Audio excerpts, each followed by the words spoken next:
Hi, welcome to Making Light Two Humans Being. I'm Julie Heert. With me, as always, is Kate Foggo. And today we're going to talk about expectation rebellion. Interesting topic. Kate, how do you want to get started? It is. So I'd sent Julie a text during the week going, we have to talk about this. And I've just been trying to remember what it is, but it comes back so clearly. I'm not quite as frothy as I was during the week talking about it, but we can get there. We can get there quite easily. I can't remember what I was trying to do. Well, so here's an example. Well, no, I think what it is let's start with the Abraham Hicks thing. Abraham Hicks does reiterate a few times, that the one things that humans, that is really, really important to humans, is that they are free, that they don't like to be told what to do or told what to like or told, and that right from the very beginning, we start squashing this out of children really early on. But actually, that is what is important about humans, is that we do learn what we like and what we don't like, and that's how the world is created. Because as we move through life and having our preferences, the things that we want come into creation, provided there's no resistance to it and all that, creating our reality. But unless you are able to distinguish between what you want and what you don't want, life would just end. Because so all of that, and the most important thing for humans is to feel free. What I've been finding is, though, on the whole, I would say, obviously, I don't have a full-time job anymore. I still feel really, really trapped by stuff, and I'm becoming less. I think what's happened is I have become less and less tolerant of both expectations, because there is the implicit expectations, and we can move on to that because I know you've got stuff to say about that, but also just the explicit tasks that I have to do. I was just getting really irritated by, like, this whole issue I've had about having the guest house a shed is because, this is stupid, but it feels like such a huge imposition to have to be home at a certain time, to have to be around to greet people, to have to respond. It's like, if I'm honest, I don't want to do anything. Like, I tolerate it with the animal stuff because I really enjoy the readings and I get excited by it. I mean, it took a long time to get over the fear, but once I was over the fear, I don't dread it. I still, to be honest, would rather have a diary with nothing in it, like nothing in it. And I don't think that ever happens, and I feel resentful for it. So the explicit stuff, like stuff what needs done, I get really annoyed when I get letters and emails. I've just had something from the council, that's it. They are bringing in laws about short-term lets, and that includes me, even though I only have people for 2 days. So they now want me to have an energy performance certificate. This is so people know how much energy they're going to spend, because obviously it's a big thing. And it's like, they don't pay. I pay for it. What difference does it fucking make? All these things which I think are absolutely, on the whole, very important for people in short-term let, and I do get that. I totally understand that. It's just inappropriate in my case, and they've gone way over the top with it all for someone like me, because I have to do all this, and I have to put up notices and tell even though I've already been operating, I have to tell all my neighbours and that I'm operating and I need a license, and I'm going to have to pay to get everything PAT tested. I've got like 5 items. And I have to get an electrical certificate and all this safety and all these things. And on the one hand, I do understand the principle behind doing it, because it's protecting tenants, and I get that. In a luxury short-term 2-3 day stay, does it, so it's money, it's a lot, I'm going to have to go and get these things. And as always, the Scottish Government has brought it in really quickly. And nobody really knows. All the different counties are doing it, the councils are doing it separately, so there's no joined up writing. Nobody really knows what they're doing. It's going to be a complete farce. It's going to be chaos. Comes in October, they haven't got the information ready yet, and suddenly I know that anything like this, needing a PAT tester or someone doing an energy performance certificate, like, these people are just going to suddenly be overwhelmed with everybody who runs short-term let in Fife going, oh fuck, I need one of these now. All of that. Really, really annoyed and irritated by this. Ridiculously so, because we'll actually calm down and look at it. It's not that big a deal, but there's money, it is the irritation, the additional expense. The other thing is all this marketing. I can feel I'm ranting already, aren't I? Like I talked to Julie, I talked to Julie a lot about marketing because she is my marketing guru, because that is your background in the previous life. Is that right, Julie? That's correct. Yeah. I really, really resent it. And the thing is, we talk about doing videos. I have all these wonderful ideas about videos that I would quite like to do and would actually be really useful and may or may not boost my presence, don't know. But actually, I would quite enjoy doing them. I quite like stuff like that. Fucking resent it. I resent it because there is this expectation. Um, and I know it's not you personally, Julie, but you as a marketing person also, add as well, if you want, because I with the law of attraction, I believe that my clients should just arrive. I shouldn't have to do this stuff as long as I'm in the right place. The fact that I'm not in the right place is perhaps a factor, but it just really pisses me off.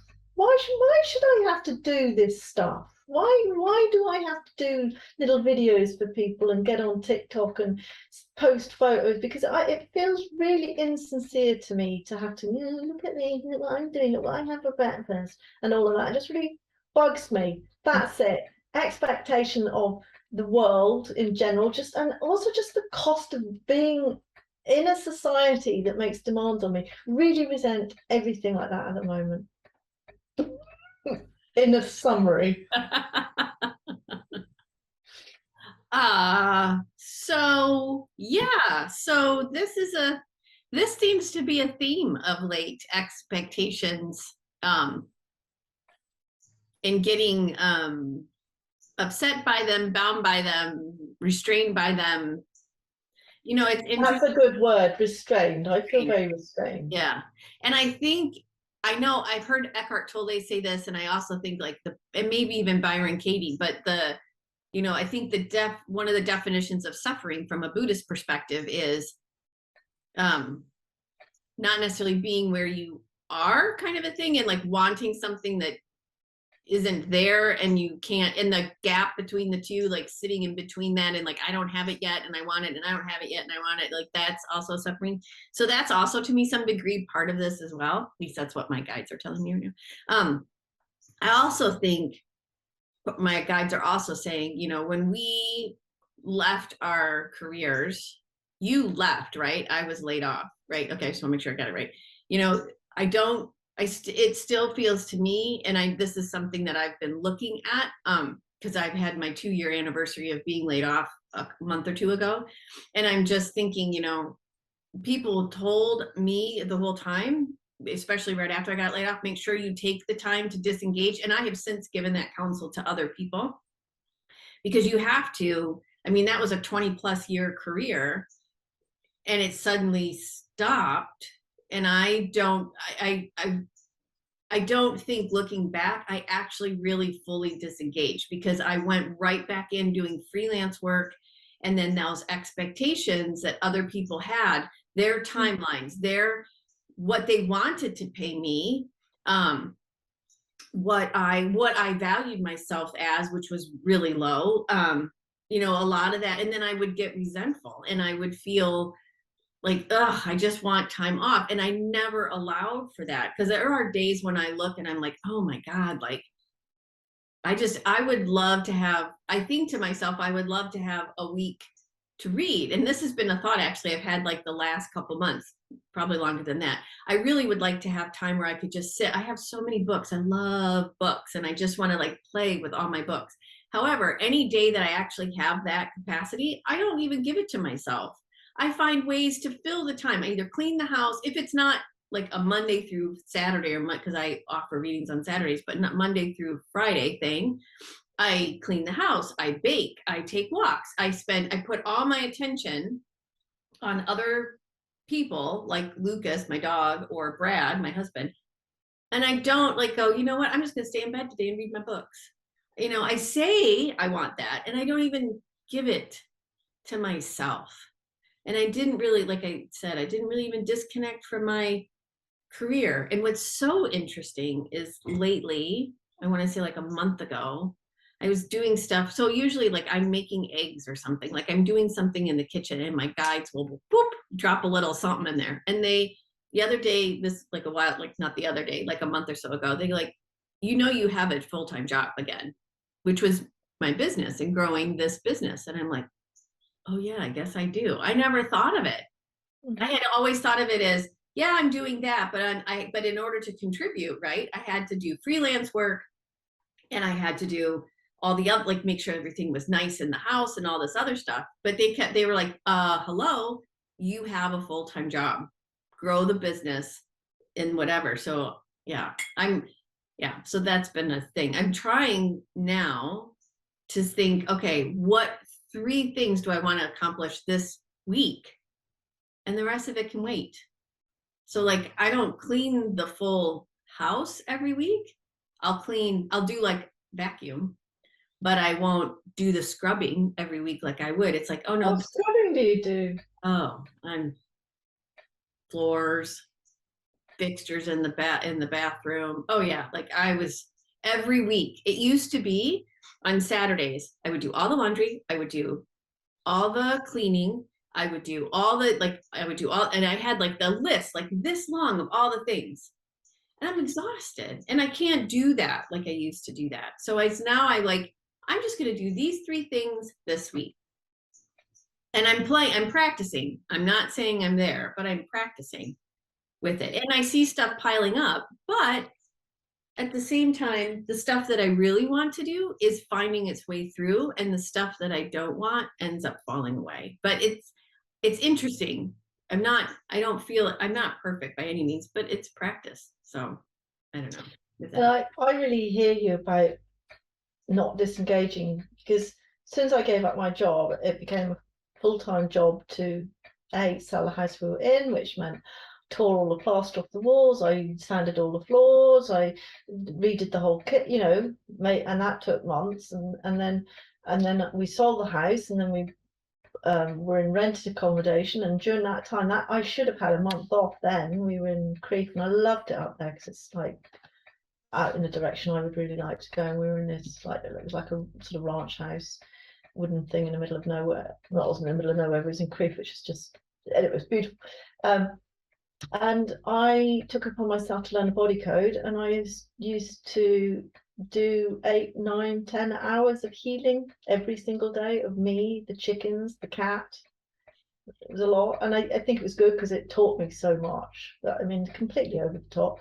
And then, but meanwhile, getting research and planning permission for this place, like, would we be able to get the shed? And then when I got in here, the shed started as a project, and that took about a year. Just non-stop. I've never done nothing ever, and yeah, I feel really resentful. I'm the same. There's sort of like, there's still an expectation on me to do various things. I don't clean. That's the only thing I don't do. Gary does that, but I still do most of it as we go along. It's just I don't do the clean.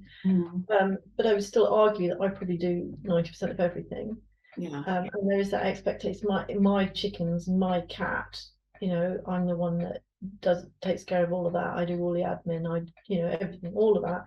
And I guess that because it's so. Caitlin Moran is, I don't think she's an English author, she's a comedian, and I read one of her books, and she was like the one that said that when men have a day off, they have a day off. Like, they'll go and play tennis, or they'll play a video game, or whatever. What was that? Golf. Here it's golf. Something. When women have time off, they like clean out the airing cupboard, learn French, learn to bake, better themselves. And she's like, it's our own fault. Like, we don't prioritize. We're always like, oh, I need to do something better. Anyway, but yeah. No, it's true. It's totally true. Yeah. But is that are you saying that you think that that's where the resentment comes from? It's like, we just actually need to fucking rest. I think that I'll say for me, having a rest, first of all, was important and key, and I didn't honor it. I really didn't honor it. I didn't understand. I mean, and our culture doesn't. I didn't. I didn't. Yeah, I'm the same. I've only just now realised that I actually put more of a burden on myself, because at least at work it was curtailed by working hours. Yeah. I mean, when my guides said, you have a full-time job, and I thought, oh, I do. there's the shift in looking at my business as a full-time job. So my mom had two clothing stores when my sister and I were growing up, and until 10 years ago. She retired 10 years ago. It was a full-time job. And I remember, she worked Monday through Saturday.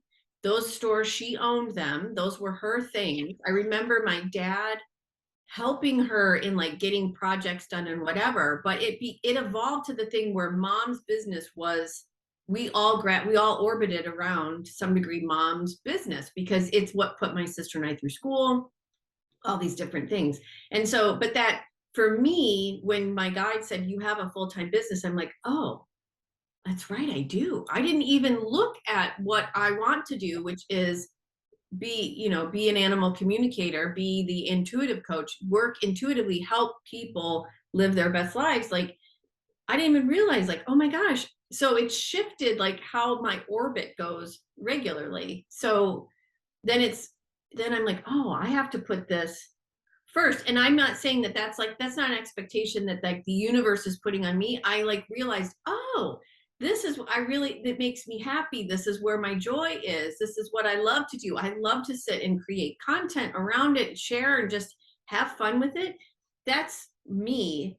What's interesting though is as I shifted my orbit, I'll say, some of the freelance stuff began to move away. Projects got completed.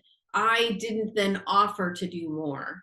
I like, okay, you have your website, great, we're good to go.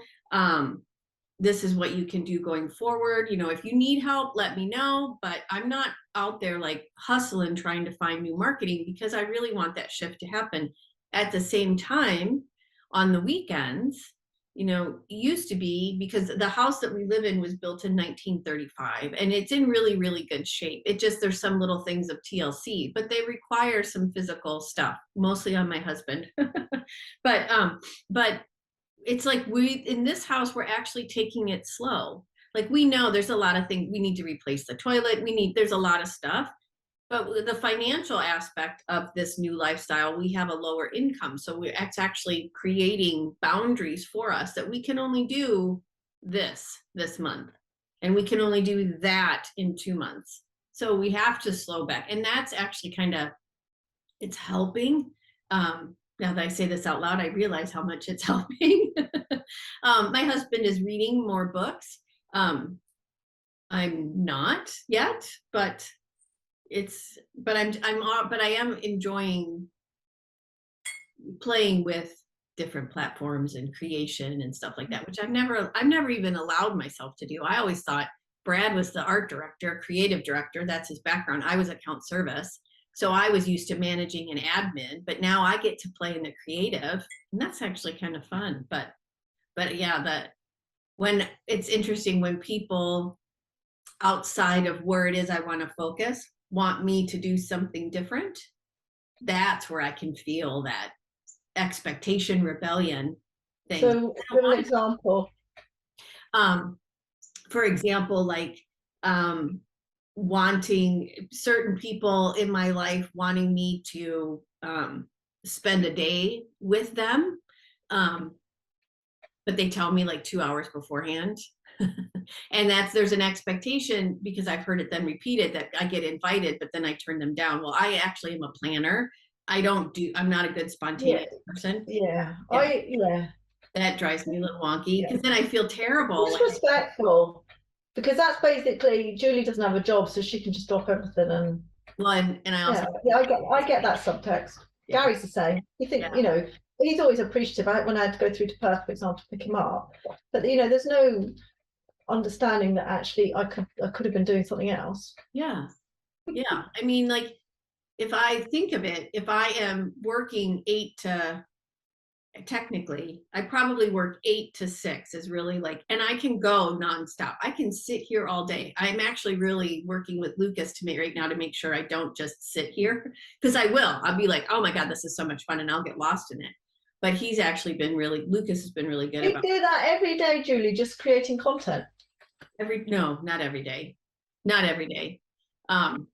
Mostly because I end up having meetings, or we're TAing, you and I are TAs for our teacher, or just other stuff going on. But anyway, but usually being a teaching assistant. Teaching assistant. But do I do it every day? No. Would I like to? Sometimes it's kind of fun. I really kind of like it. I'm going to have some new photography done tonight, and I'm looking forward to updating my website with that. So that's a whole new level, but I digress. Anyway, what was I saying? Other examples of expectations. Well,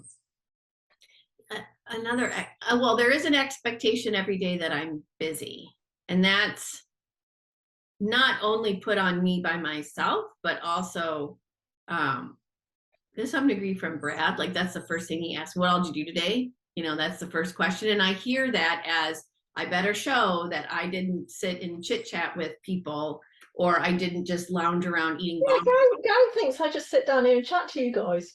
That's what my husband thinks too. And I'm like, no, I talk to you, but on this scheduled aspect of it. But for us to talk outside of it, we don't really have time, because there's all these other things going on. Yeah, he thinks I do that too. But I have that expectation on me that I'm busy every day. And isn't it funny? I don't put the expectation on myself to read this book, whatever the book is. Instead, it's the expectation that I have all my emails answered, that I have them cleared off, that I, all that. That's funny. So, have you been keeping up with book club? Yeah. Well, yeah. Yeah. So maybe that's what you need to do. What? More? Is create a schedule for the books that you actually want to read, and then maybe you'll stick to it like you do with book club. That's a really good idea. Give yourself a task. Mm-hmm. Well, I did this. It was a Franklin Covey, I think, at the time. One of these things you prioritize your tasks, A, B, C, D, or whatever, where A is urgent, B is, and then you give them importance 1, 2, 3, or the other way around. No, it was A, B, C, as in that they were important, and then you did the urgent, so that you stuck with, because most people get stuck with the urgent stuff rather than the important stuff.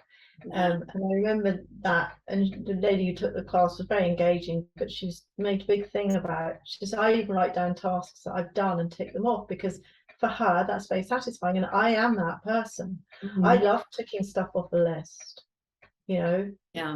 So there you go, give yourself a schedule. Well, I find go on. There is, as in for us from an intuitive perspective, until we're in until we understand where the expectations are coming from and who's putting the expectations on us, or like I should say our triggers, to create that to-do list, that could get us into a little bit of trouble, that task list, because we could be putting those tasks going, oh, I really need to clean the house. Oh, I need to bake some bread. Oh, I need to make the muffins. Got to take Lucas for a walk. But those are expectations that come from the outside. They're not the expectations that I really want. Do you know what I mean? I think it's a really good idea. I feel like we have to, with where we are right now, we have to make sure we're coming at it from what's in my greatest and highest good. That would be interesting, to create a task list, have the guides help us create our task list. What's the one thing I have to do today for my greatest and highest good? I'm feeling all defensive now when you say that. Why? I don't know, because I feel that so much of what I do, it's not what I want to do. Yeah, so it's not greatest and highest good, right? Yeah. I would, I've come to terms with the guest house and that, but I'd close it in a jiffy if money wasn't an issue. Would I? Yeah, I would. Well, if I didn't, it's because of my work, it's because I believe that I can't waste that much money in investment. It's not. But if I was talking like, if I won the lottery and had £1 million, I wouldn't do that. Would I do the animal communication? Probably. But it's that energetic turn. Like, there's been like so much about faith to me, like a leap of faith, particularly on money, because I worry about money. I worry about money all the time. And I know that when I worry about money, it pinches it off. I know all the things. and it's just really hard. I will have to say that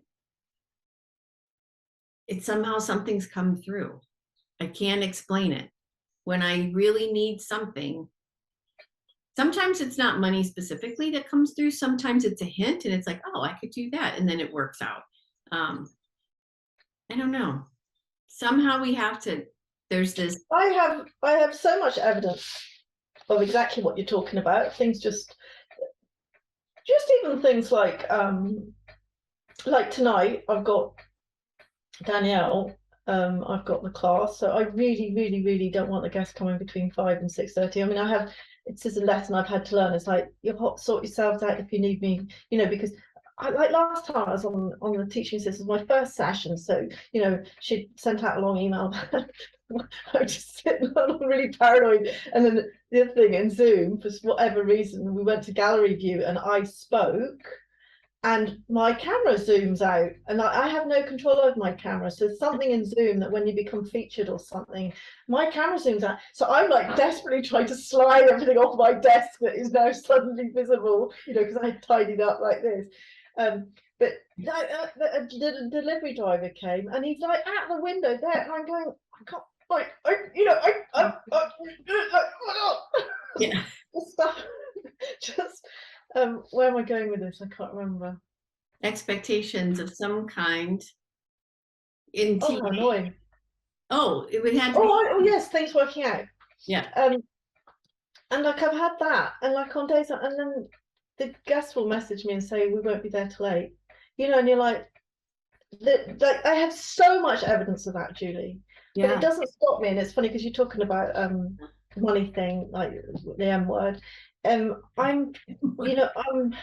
can feel myself worrying in a way I've never worried before. Yeah.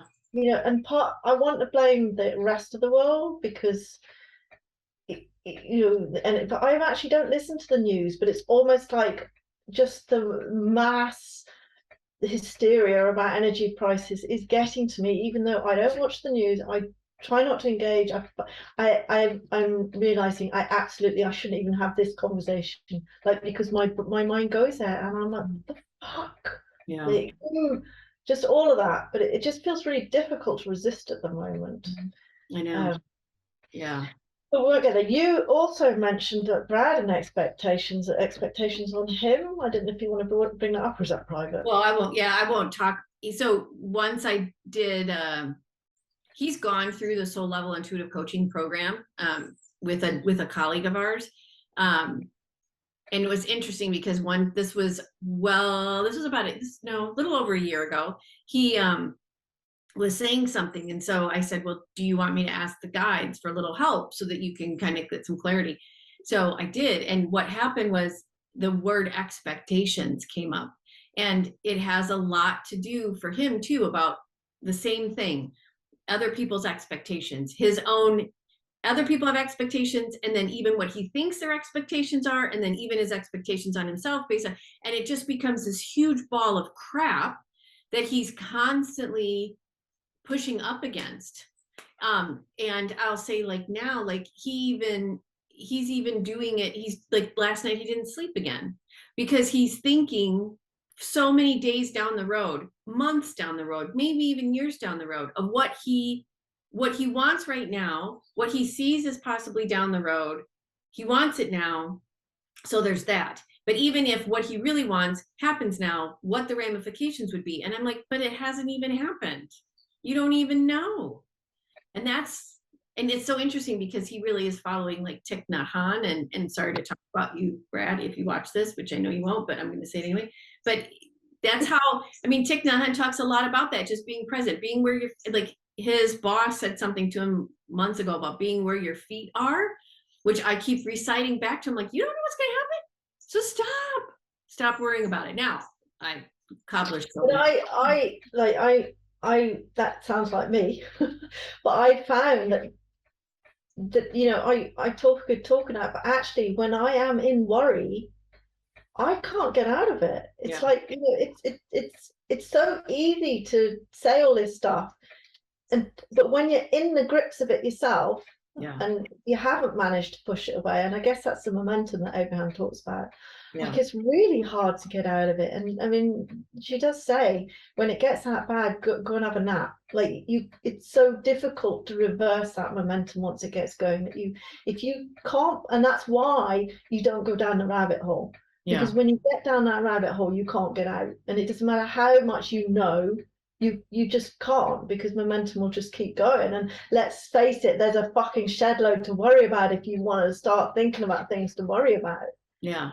So it's just, what's interesting, something pinged for me was when you talked about the layers of sort of Brad's expectation and what he thinks other people want and what they, I think it's Gary Van Warmerdam, who talks about with relationships, and that is like, so you have two people, and so this is A, and so let's say Kate and Gary. So I have a perception of Gary. Gary has a perception of what Kate's perception of Gary is, and then Kate's perception of what Gary's perception of Kate's perception. And the two people actually talk, the two perceptions that are talking to each other bear very little resemblance to who those people actually are, because you just build up all these ideas and stories about stories about stories about stories about stories that we very rarely actually directly communicate. So if Kate's talking to Gary's mask and Gary's mask is talking to Kate's mask, Kate and Gary aren't talking. There's all of that. He does a very good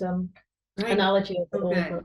Yeah, I was thinking about that this morning on my walk with Lucas too, which that's another expectation, is a spiritual practice, which I can come back to. But I was thinking about that too, because I was thinking about how Brad couldn't sleep last night. And he and I have been together for 22 years. And I always say to him, how do I get through to you that no matter what, I'm here? Like, no matter what, I'm not going anywhere. No matter what, I love you. Like, how do I get through to that? And the same is true for me. Like, I hear a tone and I think X. He says this tone and he thinks he's joking. And I don't hear the joke. I know there's other stuff, but that's all part of it too, which is, yeah, anyway. But I was just like, that's interesting, the mask analogy, because that's something I wonder, I should talk to him about that. I'm just looking at Abraham Hicks, and I know we talked about this a lot, but it was just because in my as I was spiraling away, I was like, oh my god, I need some, and it was just so simple. The line was, you cannot find in someone else what you don't find in yourself. Yeah, I know. So, but what comes to mind when you say all that is you can't promise to someone that you're going to be there forever. No, I know. But it was more the spirit behind it, meaning like, yeah, it's more like, but that's just it. And it's like, when you find out that somebody who's really, really beautiful is hideously insecure, and you're like, you are everything, not so much now that I'm older, but when you're younger and you think that beautiful people must have a really easy life, and you get your heart broken or whatever, or you fancy someone and they don't fancy you back and all of that, and you think, I won't be that person because that person's got a beautiful body and they're funny and they're popular, and then you find out that they have crippling self-doubt, and and you're just like, oh my god, we're all a mess. Yeah. There's no. And that, I suppose that's a way of looking at, we have digressed a bit, but that's a way of looking at, everything that you experience is about how you feel about yourself. The rest of it's nothing. Yeah. And in that's been that whole thing. And we've talked about this so many times too, and Abraham Hicks does too, as well as Mike Dooley, who is Notes from the Universe, or Thoughts. No, what Tut. Anyway, it doesn't matter. Anyway, we'll put it in the show notes. But now I forgot what I was saying. What were you saying? Oh, that we have to be happy. We have to find the joy, even the smallest thing that we're doing, because the moment we find the joy in the smallest thing that we're doing, not to put that expectation on anybody, but then that little piece of joy becomes a bigger piece of joy. It ripples out. And so that's also when I was thinking about when the guide said, no, you have a full-time job. I'm like, oh, and I actually really like it. So even though there's days when I'm like, oh, I just don't want to do another post about something, it's like, I can find like, oh, at least I I have platforms. Like it's something simple like that. Oh, hey, I have a computer on which I can do that. Oh, look, Lucas lays at my feet. Or I don't know. Oh, look, I have a book. I don't know. Just something. And that's what I'm trying to help with Brad about right now too. But yeah, Yeah, yeah, yeah, I agree. And I get that a lot. It's this idea that to find joy in what you have, but looking at the bigger picture, I'm like, well, how do I get past this resentment I feel? Because I yeah, do about so many things, and it's like it should, like, even I have a healing session. I have two friends that I do healing with, and I have another lady that I speak to. I actually really enjoy those sessions, but there are weeks where I think, oh God, before I've even started, that's like 3 hours of the week that it's like I can't look at my diary, and there's just, honestly, if you could see my diary, it's just like, oh, yeah, I want to do nothing. I don't, yeah, I yeah. don't know how to, I don't know how to get past that, except maybe acknowledge that actually, if that were the case, I'd be bored stupid, and that there's some other, maybe that's it, there's some other rebellion going on inside me. Well, I wonder if, you know how we've learned that anger is a sign that a boundary's been crossed. Mm-hmm. Resentment is a sign that we either need some self-care, or we need to alleviate some pressure, or we need to just say, you know what, I can't do this right now.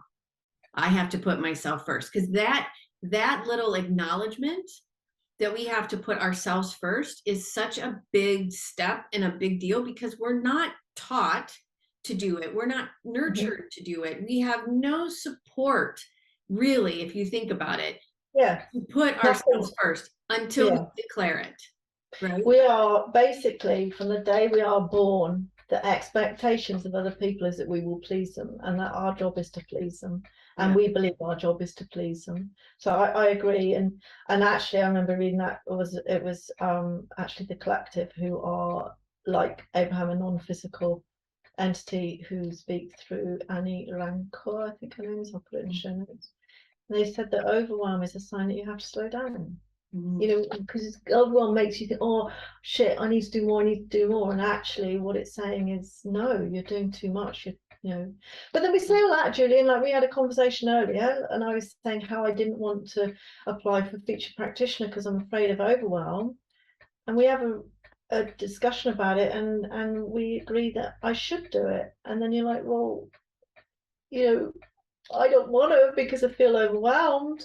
And yet, it's in my greatest and highest good. If I want to have the benefits of building my business, I have to do that. And that's the sort of thing that I find myself in a quandary about, because my self care would say, if you're getting stressed about it, don't do it. Yeah. But the business side of me says, it's such a great opportunity, I have to do it. I can't afford to miss it. Well, so to me, some of these things, oh, I just scratched my head now. I've got a big red mark. Some of these things are having faith that the universe has your back.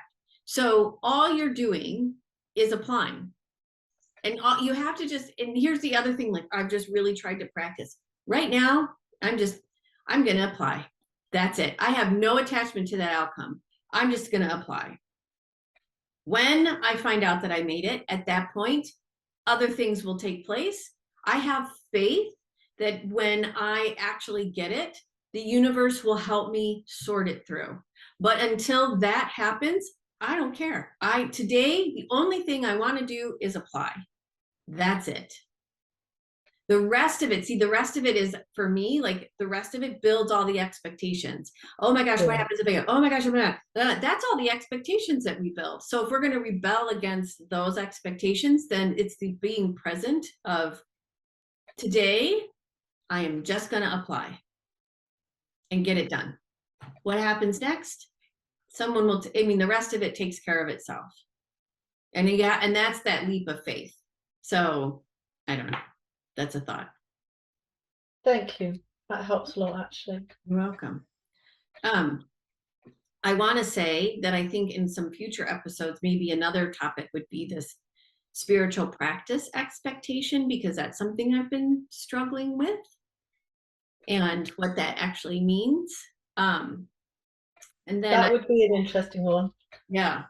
Um, And I want to say too, I'm just going to put this out there, but this book, Power by Kemi Nekvapil, she is Australian. She lives in Australia, I should say. She's of Nigerian heritage and has lived in England. Anyway, this is Kemi.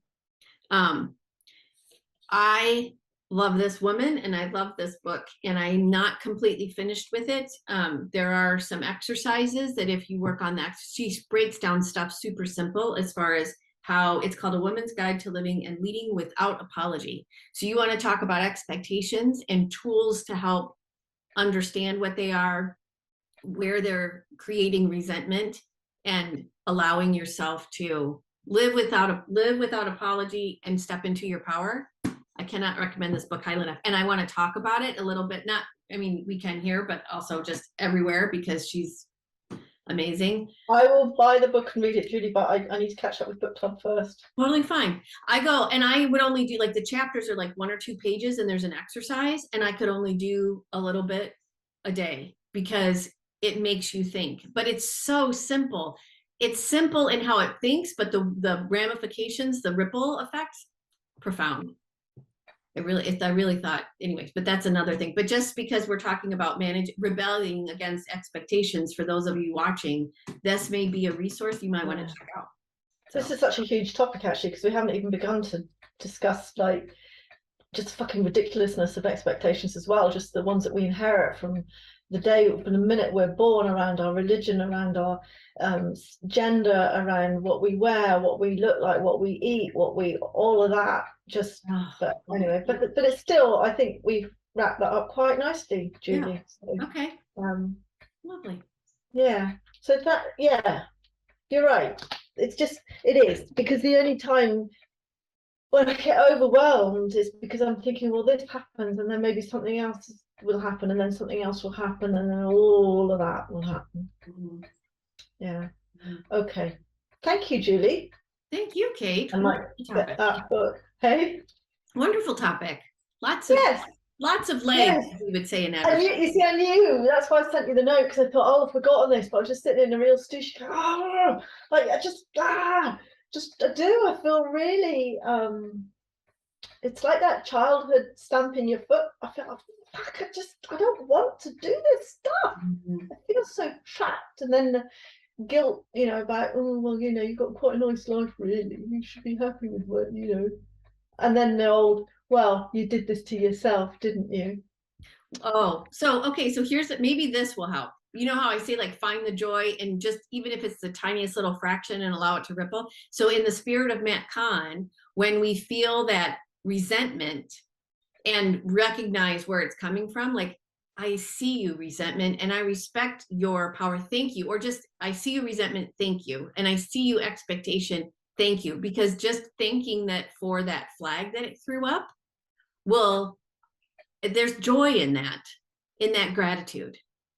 And maybe that's a really good place to start. I don't know. We can try it out and see. Maybe people can play with it too and let us know how they feel, if it helps them. Any of this stuff that we talked about, if any of it helps. Good old Matt Kahn.